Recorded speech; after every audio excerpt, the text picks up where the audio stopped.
তো hey guys, কেমন আছো তোমরা সবাই? আশা করি তোমরা সবাই খুব ভালো আছো আর আমিও খুব ভালো আছি। তো গাইস, এটা হচ্ছে চ্যানেলের ফার্স্ট বড় ব্লগ হতে চলেছে এটা। তো গাইস, আগে একটা ছোটো ভিডিও ছেড়েছিলাম। তো গাইস, এটা হচ্ছে আমার ফার্স্ট বড় ব্লগ হতে চলেছে। তো হচ্ছে আমাদেরকে রাধাষ্টমী উপলক্ষে একটা মন্দিরে খাওয়াবে। তো সেখানে যাবো, কী করছি কী না তোমার সাথে সব শেয়ার করবো। তো চলো যেটা দেখো। A few moments later. তো ফাইনালি বেরিয়ে পড়েছি গাইস। দেখতে হচ্ছে এই যে আমার বিস্ট দেখতে পাচ্ছ, কত সুন্দর লাগছে, একদম চকচক চকচক করছে গাইস। তো গাইস দেখতে পাচ্ছ একটা দাদা যাবে এখান থেকে, আর ওই যে দীপঙ্কর দাঁড়িয়ে রয়েছে ওখানে, আর এই দাদাটা আসছে।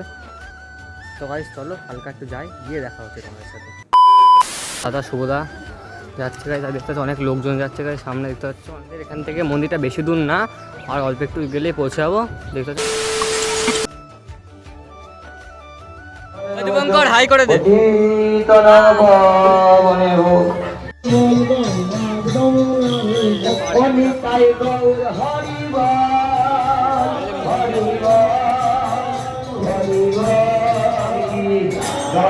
गोपाल की 64 महंत আর রাধাষ্টমী উপলক্ষে ইত্যাদি খাওয়াবে গাইস। তো গাইস এখানে দেখতে পাচ্ছ অনেক লোকজন দাঁড়িয়ে রয়েছে এখানে খাওয়ার জন্য গাইস। এবার আমরা তিনজনে হয়েছে গাইস, দেখতে পাচ্ছ হাইপার जल्दी बोल, कल सुबह पनवेल निकलना है।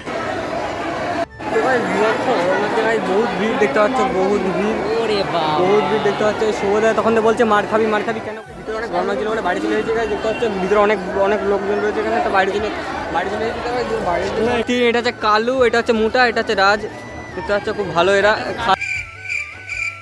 তো গাইস এখানে এসে তো আর কটা বন্ধুর সাথে দেখা হয়ে গেল, এই যে চিকু আর এই যে অনেকের তখন দেখালাম আমি তো তোমাদের। তো গাইস চলো ভিতরে ঢোকা যাক, ভিতরে অনেক গরম বলে বাইরে ছিলাম। তো গাইস চলো ভিতরে এখানে সবার সাথে মেয়েদের সাথে ফ্ল্যাট করে বেড়াচ্ছে এই যে।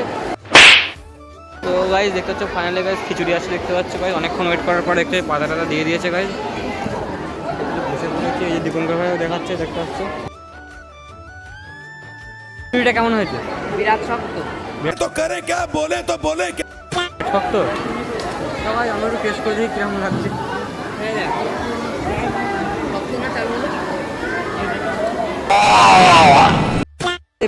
পায়েস দিয়ে গেল তো গাইস, একটুখানি দিয়ে গেছে যাতে পেটে না লাগে। খাওয়া দাওয়া কমপ্লিট হয়ে গেছে দেখতে পাচ্ছ একদম সে বলবো। আর আমি গরমের জন্য এত গরম ভিতরে কি বলবো, আর আমার মানে বলার কাজ নেই এত। এই যে আমার সাইকেলটা এখানে রাখা ছিল গাইস। তো গাইস চলো হাতটা ধুয়ে আসি, হাতটা ধুয়েছি তোমাদের সাথে কথা বলছি আবার। ভাই হাত ধুচ্ছে, এই যে তোভাবে হাত ধুচ্ছে। তো ওখানে গেছে হাত মুখ ধোয়া কমপ্লিট।